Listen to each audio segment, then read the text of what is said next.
ಈಗ ಬೆಂಗಳೂರಿನ ಇತರ ಸುದ್ದಿಗಳನ್ನು ಫಟಾಫಟ್ ಅಂತ ನೋಡೋಣ ಜಸ್ಟ್ 5 ನಲ್ಲಿ.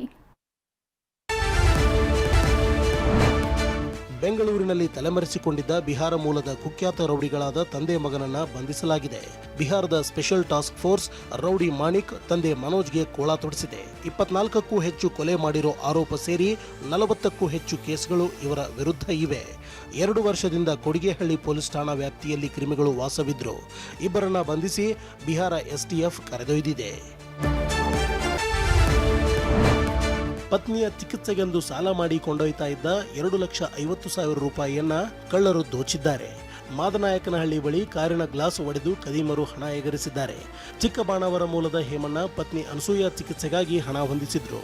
ಬಿಜಿಎಸ್ ಆಸ್ಪತ್ರೆಗೆ ಪತ್ನಿಯನ್ನು ಅಡ್ಮಿಟ್ ಮಾಡಿ ಬರುವಷ್ಟರಲ್ಲಿ ಕ್ರಿಮಿಗಳು ಕಾರಿನಲ್ಲಿದ್ದ ಹಣ ಎಗರಿಸಿದ್ದಾರೆ. ಮಾದನಾಯಕನಹಳ್ಳಿ ಪೊಲೀಸರು ಕಳ್ಳರ ಪತ್ತೆಗೆ ಬಲೆ ಬೀಸಿದ್ದಾರೆ. ಬೆಂಗಳೂರಿನಲ್ಲಿ ಅಕ್ರಮ ಪಿಜಿಗಳ ವಿರುದ್ಧ ಅಧಿಕಾರಿಗಳು ಕಾರ್ಯಾಚರಣೆ ಮುಂದುವರೆಸಿದ್ದಾರೆ. ಗೈಡ್ಲೈನ್ಸ್ ಪಾಲಿಸದ 4 ಪಿಜಿಗಳಿಗೆ ಅಧಿಕಾರಿಗಳು ಬೀಗ ಜಡಿದಿದ್ದಾರೆ.